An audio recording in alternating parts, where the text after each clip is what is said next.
ustedes se darán cuenta, nosotros somos descendientes de chinos aquí en esta querida Ciudad de México y se preguntarán, ¿qué hacemos aquí y cómo venimos?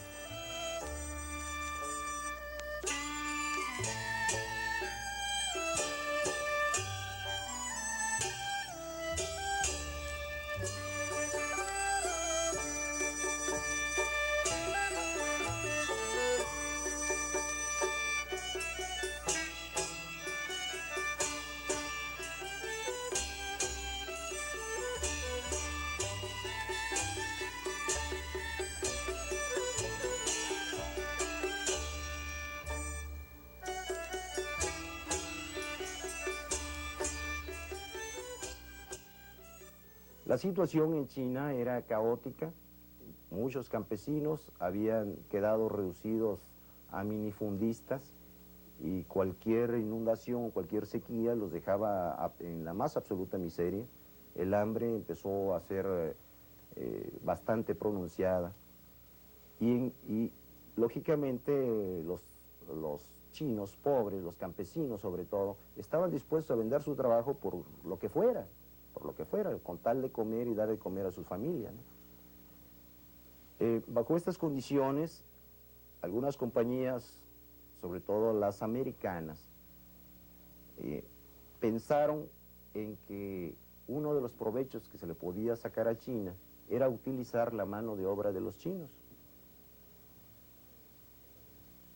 Recordaremos que estaba reciente la guerra de secesión en Estados Unidos, que había sido abolida la esclavitud y que pues ya no se podían importar negros del África para hacer los trabajos pesados. Entonces pues resultó muy fácil contratar chinos a bajos precios para hacer trabajos para las compañías norteamericanas, no solo en los Estados Unidos, sino en otras partes como en México. Toda la migración, como todos los países, por problema económica. Por eso salen de su país a buscar mejor ambiente. Ahora, los primeros chinos que llegaron a México, hasta ya mucho antes de la Revolución. Hay un acto que es muy significativo, muy interesante. Los chinos que construyeron de la vía férrea de Manzanillo a Guadalajara, primero a Colima. De esos chinos que vinieron como esclavos, la mayoría de ellos se murieron allí. Ahora también la construcción de la feria de San Luis a Tampico, también trabajó muchos chinos, también con esa conexión como esclavos, también se murió más del 80% en el trabajo. La inmigración de los chinos en México empezó desde la segunda mitad del siglo pasado en condiciones desastrosas, informales, sin que hubiera ningún registro, sin que hubiera ninguna constancia de quién, cómo y cuándo o para qué había entrado al país. Bajo estas condiciones, pues los chinos, que habían sido campesinos, buscaron la forma de conseguir tierras rentadas, de sembrar, de producir verduras, de producir cereales y sostenerse con la idea de regresar a China, puesto que ellos no habían venido en realidad con la calidad de colonos o con la idea de poblar México o de quedarse en México. País que ellos no conocían, cuyo idioma realmente no conocían, cuyas costumbres les eran totalmente extrañas, cuya religión le era absolutamente desconocida. Pero tuvieron que quedarse, y al quedarse, pues unos se convirtieron en campesinos, otros pusieron pequeños negocios de lavandería. Toda la lavandería se hacía a mano, era un trabajo muy pesado, y pues unos pocos que habían ya trabajado con ingleses o con norteamericanos, ya sea en Guangzhou o en Hong Kong, y que les habían servido de sirvientes, que habían aprendido incluso a hacer pan, empezaron a poner algunos cafés de una forma muy aislada todo esto. Llegué a México exactamente el 4 de febrero de 1822. Hasta la fecha tengo 62 años en México. Llegué primero en México, estuve en una panadería de mis parientes, estuve estudiando en una escuela particular que estaba en la calle Ayuntamiento al frente arriba de un cine que está en la calle Ayuntamiento. Luego me fui a Tampico. Las personas que habían venido bajo estas condiciones, pues como es lógico pensar, no traían consigo un gran acervo cultural. La mayor parte de ellos no sabía leer ni escribir, eran totalmente analfabetos. La difusión de la cultura en China durante muchos años había estado reservada para las clases pues más o menos pudientes, porque las escuelas, no había escuelas gratuitas, tenía que pagarse a un maestro y no todas las familias podían pagar un maestro. Debido a esto, China tenía un alto porcentaje de analfabetos y pues muchos analfabetos vinieron. Más o menos me acuerdo como él platicó, ¿no? Como en 1918, en esa época, llegaron a Chiapas, mi papá, que es de origen, era origen chino del estado de Cantón. Y todo el tiempo fue comerciante. Y hubo una época que estuvimos trabajando, en todo el tiempo estuvimos trabajando en comercio. Supongo yo, y fueron unas respuestas que no estuvieron muy claras, pero yo supongo que mi padre fue uno de tantos, no chino, una persona humana que buscó un afán de superarse, una oportunidad en la vida. Posiblemente en algún puerto de China se embarcó en un barco, llegó a México, no sé en qué puerto, porque no, ni él mismo lo recuerda, porque como no sabía el idioma, supuestamente no sabe a dónde llegó.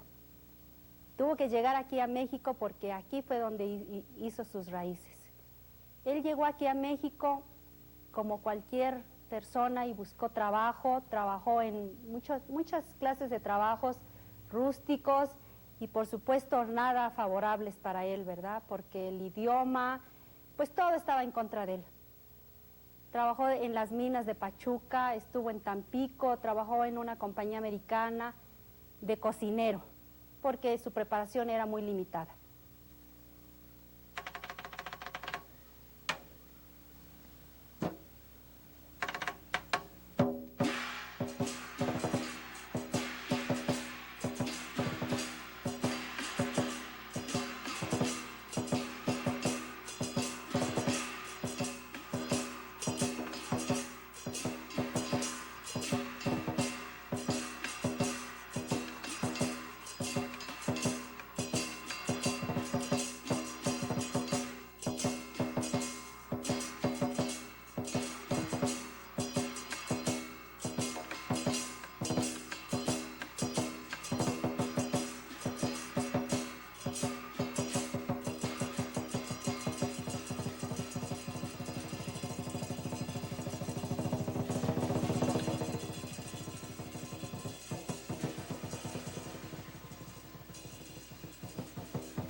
Sí, cuando yo vine aquí en México sí trabajo también.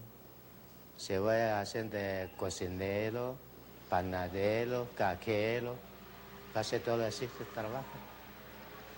Todo el tiempo trabajo así. Si para afuera de México o aquí en México, también así se trabaja mucho.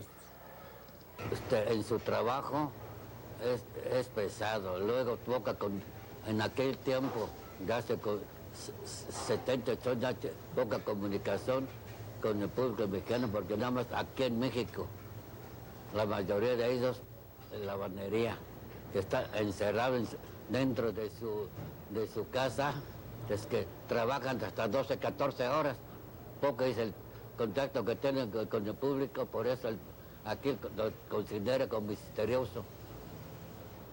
Sí, porque uno habla, no se le entiende, pues lo dice misterioso.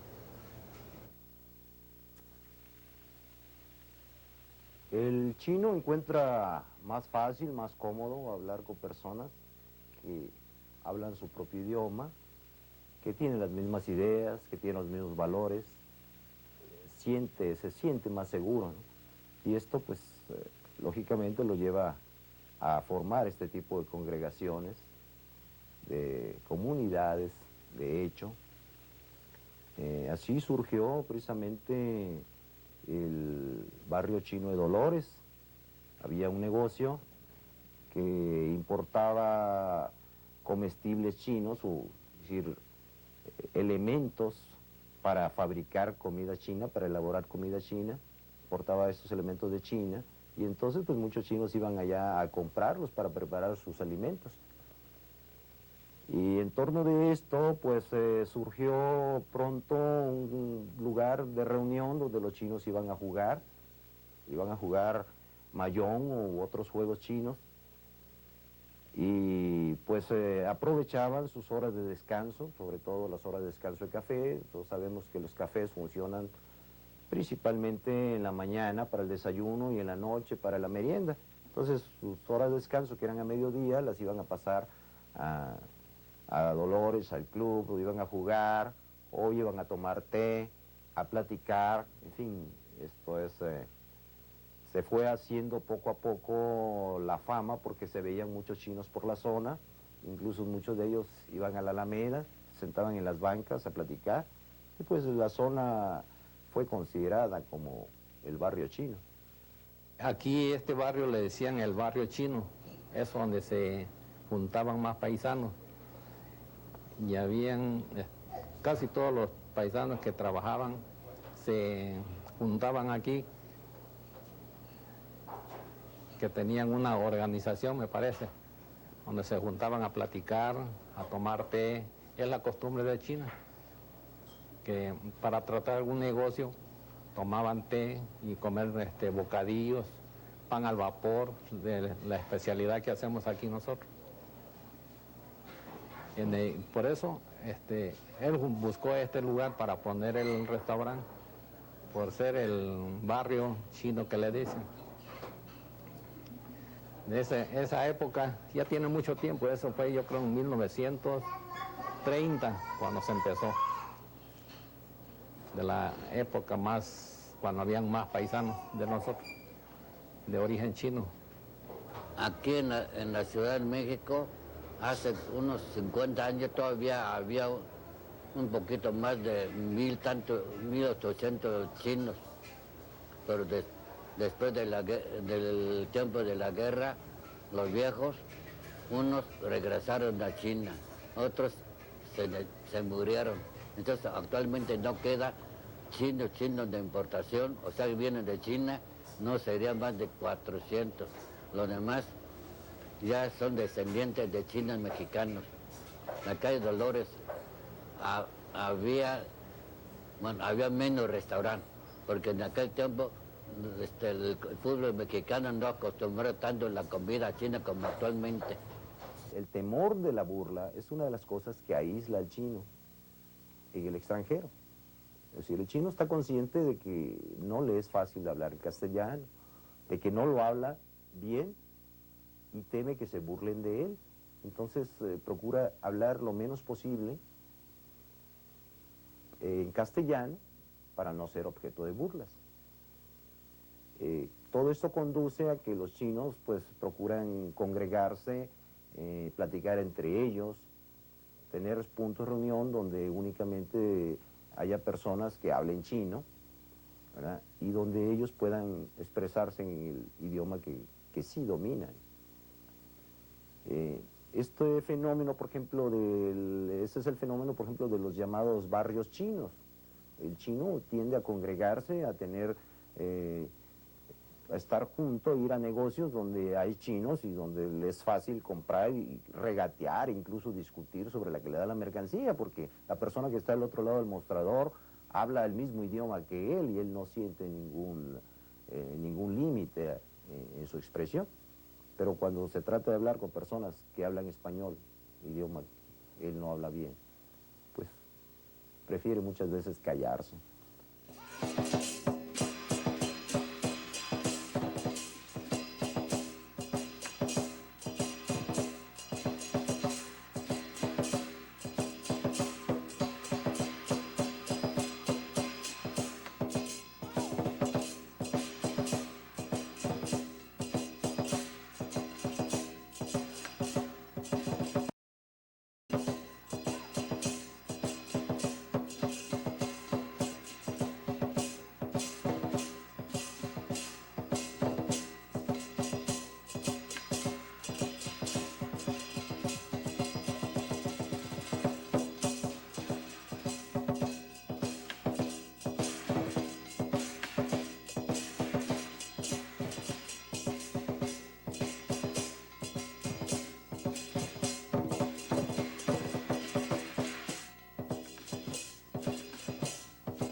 Los cafés surgieron, decimos, fundamentalmente por personas que habían trabajado como cocineros, como reposteros, para extranjeros, principalmente, extranjeros quiero decir, personas que eran extranjeras en China, fundamentalmente ingleses o norteamericanos, aprendieron a hacer el pan como se hacía en Europa, y cuando quedaron sin trabajo porque fueron abandonados por las empresas norteamericanas, pues lo primero que se les ocurrió fue poner, obviamente, un café.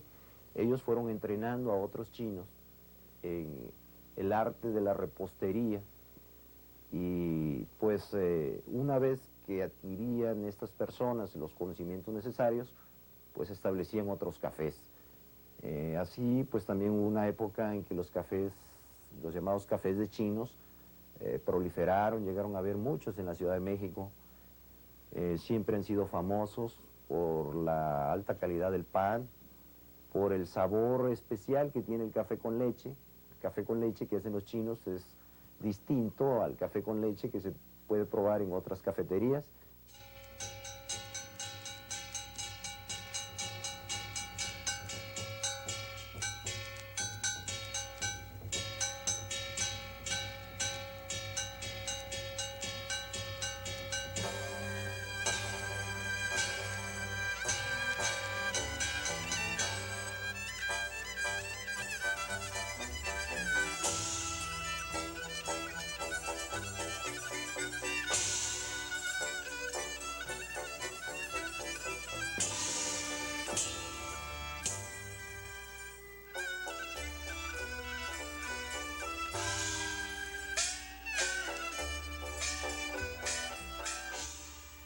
El ajuste cultural del chino a otros medios está condicionado por una serie de factores.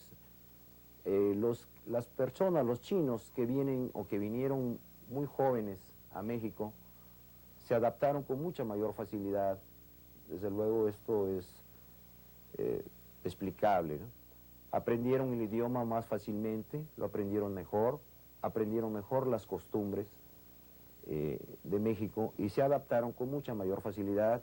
Los que ya vinieron de cierta edad, ya adultos de más de 25 años, les costó mucho más trabajo aprender el idioma, no lo llegaron a dominar, muchos no lo dominan realmente, y pues aprenden las costumbres pues un poco a medias.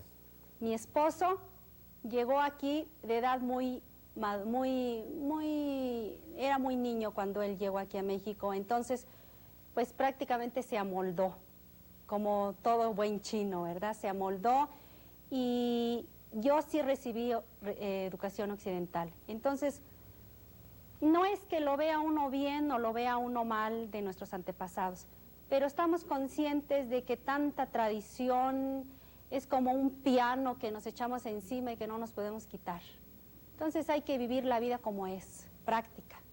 Guardar, sí, claro, las tradiciones, la educación, pero siempre de acuerdo a la época en que estamos viviendo. No podemos vivir de ilusiones. En un principio no nos podíamos adaptar al 100%. Posteriormente, con la escuela, conociendo a las personas, aprendiendo a hablar el idioma, empezamos a entender estas costumbres, ¿no?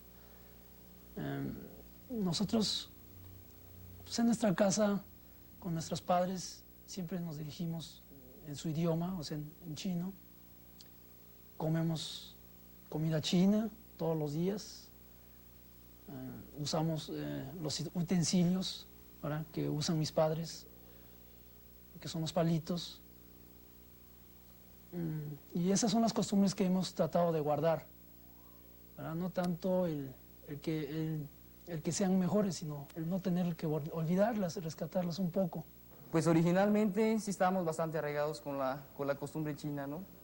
En la casa, en un principio, teníamos más de comida china, digamos, por decirte un detalle, más de comida china, pero con el tiempo pues, se ha venido haciendo más y más, más balanceada, digamos, entre la china, la mexicana, todo esto.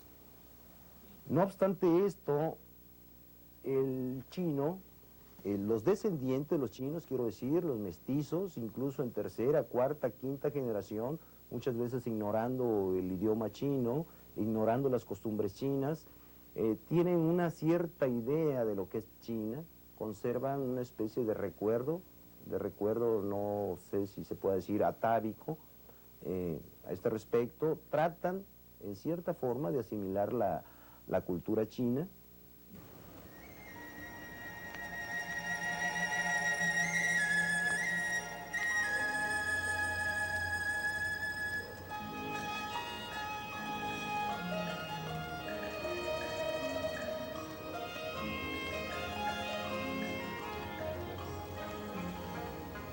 Bueno, yo nací aquí en México, mis padres son de descendencia china.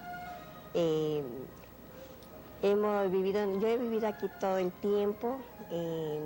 Las costumbres que nosotros tenemos pues son, ¿verdad? La religión que tenemos es católica, la comida china. Ha sido una constante muy importante en el desarrollo del pueblo chino, la comida. De tal manera que incluso ahorita nosotros que estamos viviendo ya que somos de ascendencia china, seguimos conservando ese gusto. Digo, cuando nos reunimos, siempre se puede hablar de política, de situación económica, de lo que sea, de miles de temas, pero siempre en algún momento desemboca la comida. ¿Cómo se hace? ¿Cómo haces? ¿Tú qué cocinas? Oye, siempre termina vamos a comer, nos reunimos a comer, siempre hay una invitación a comer. La filosofía confucianista busca un orden, ¿sí? Un orden, y la taoísta busca una integración con la naturaleza. Si nosotros observamos la comida china, llevan esas dos cosas, lleva un orden y busca integrar la naturaleza de las cosas, de los elementos que estamos cocinando y que estamos comiendo con nuestra naturaleza. Para nosotros, la divulgación de la cultura china, de las costumbres chinas, de las tradiciones chinas, es muy importante. Bien, la comunidad china de México fue fundada hace un poquito más de 4 años, por una serie de personas que sintieron la inquietud de conformarse como algo más que un grupo de amigos. A partir de entonces se establecieron una serie de reglas que le hicieran un poco más formal como asociación civil y un estatuto que la rige, ¿no? Pues a mí me gusta mucho venir a la comunidad porque convivimos y pues jugamos. Más que nada nos pasan proyecciones de la cultura china que todavía sigue en China y pues a mí me gusta mucho venir. Tiene como objetivos principales establecer y fomentar los vínculos entre personas de origen chino o personas de origen chino que se encuentren domiciliadas en la República Mexicana. En segundo lugar, tiene como objeto fomentar también el estudio de la escultura, del arte chino, de tal modo que se puedan propagar y exaltar los valores de la misma. Y sobre todo la comunidad ofrece una oportunidad de convivir y de proponer una manera de cómo quieres convivir. Las actividades varían mucho, uno puede proponer lo que quiere hacer. Uno quiere jugar boliche, se pone de acuerdo con las demás gentes, ¿no? Trata de convencer a las gentes de abrir un grupo de jugar boliche, ¿no? Incluso cuando vienen algunas gentes de alguna actividad cultural, vamos, las recibimos, estamos con ellos, hay convivencia. Es una gran oportunidad para poder conocer, estar con las gentes, ¿no? Y otra actividad que tenemos también bastante importante es nuestro órgano de difusión, que es la Gaceta de la Comunidad China de México. Esta Gaceta está integrada, bueno, el comité que la elabora, está integrada por miembros de la comunidad que se encuentran bastante, bueno, a quienes llama la atención este tipo de manifestaciones, ¿no? Ahorita México es bastante cosmopolita y vemos extranjeros por todos lados y los chinos yo creo que ha pasado a ser, a ser pues un paisaje urbano, ¿no? de México.